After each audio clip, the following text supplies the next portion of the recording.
Bonjour et shalom chez vous. Nous sommes le vendredi 7 février 2025. Nous vous souhaitons la bienvenue à un merveilleux moment de méditation et d'édification avec le révérend Jean-Claude Koffi. Aujourd'hui, nous écouterons la 4e partie de la série « Le privilège d'être conduit par Dieu ».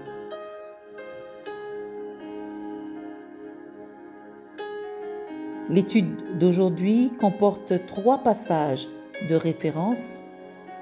Le premier, dans Proverbe 3, versets 5 et 6. « Confie-toi en l'Éternel de tout ton cœur et ne t'appuie pas sur ta sagesse. Reconnais-le dans toutes tes voies et il aplanira tes sentiers. » Le deuxième, Proverbe 20, versets 24 et 27. C'est l'Éternel qui dirige les pas de l'homme, mais l'homme peut-il comprendre sa voie? Verset 27. Le souffle de l'homme est une lampe de l'Éternel. Il pénètre jusqu'au fond des entrailles. Et le troisième, Romains 12, 1 et 2. Je vous exhorte donc, frères, par les compassions de Dieu, à offrir vos corps comme un sacrifice vivant, saint, agréable à Dieu, ce qui sera de votre part un culte raisonnable. Ne vous conformez pas au siècle présent, mais soyez transformés par le renouvellement de l'intelligence, afin que vous discerniez quelle est la volonté de Dieu, ce qui est bon, agréable et parfait. Comment l'Éternel dirige-t-il les pas de ses enfants? C'est à cette question que répondront les prochaines méditations, y compris celle d'aujourd'hui. Il s'agit d'examiner aussi bien les moyens que Dieu utilise pour nous conduire que les manières par lesquelles il oriente nos pas. En tête de liste des moyens que Dieu emploie pour nous guider sur le chemin de son plan et de notre destinée prophétique, vous avez certainement deviné, il y a la Bible.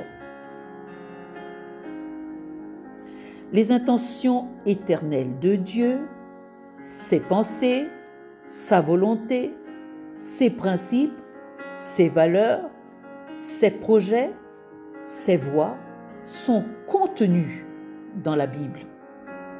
Par conséquent, il ne nous mènera jamais à prendre une direction opposée ou contraire à sa parole.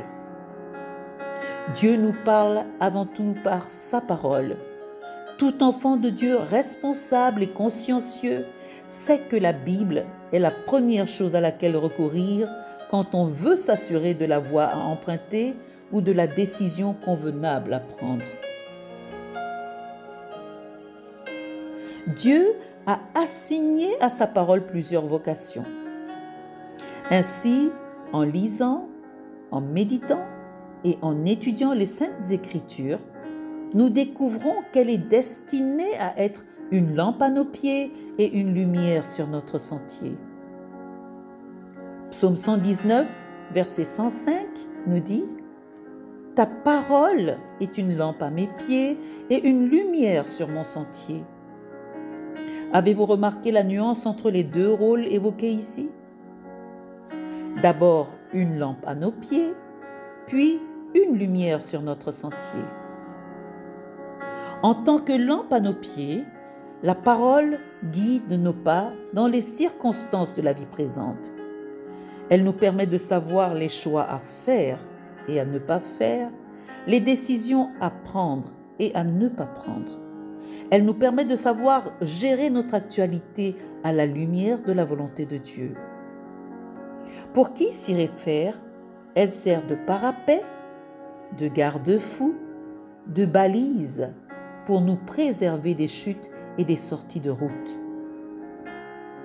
Ce dont nous avons prioritairement besoin en matière de conduite à tenir, de direction à prendre, de voie à suivre, ce n'est ni d'un rêve, d'une vision, d'une parole de connaissance, de conseils avisés. Non, nous avons besoin avant tout de ce que la Bible dit au sujet du choix à faire, de la voie à suivre, de la décision à prendre.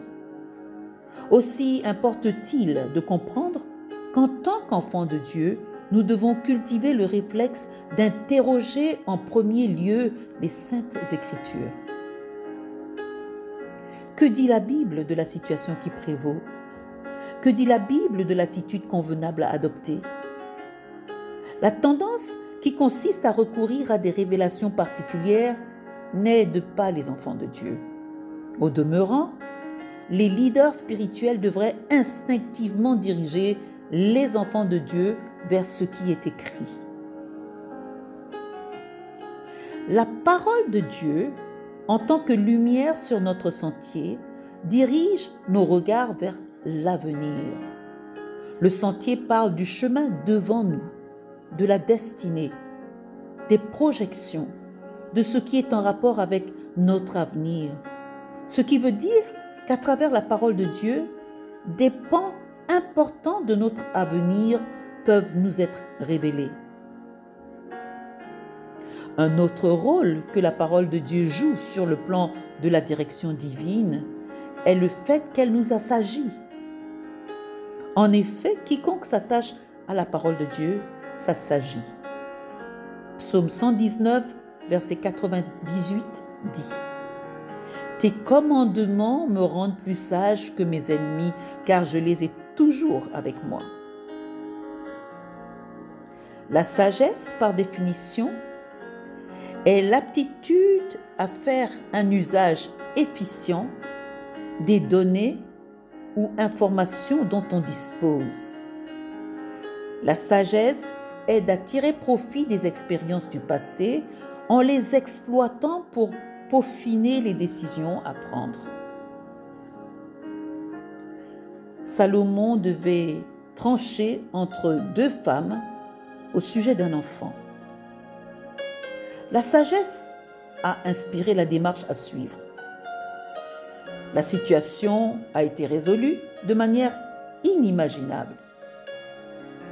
Le premier moyen par lequel Dieu dirige ses enfants, c'est la Bible.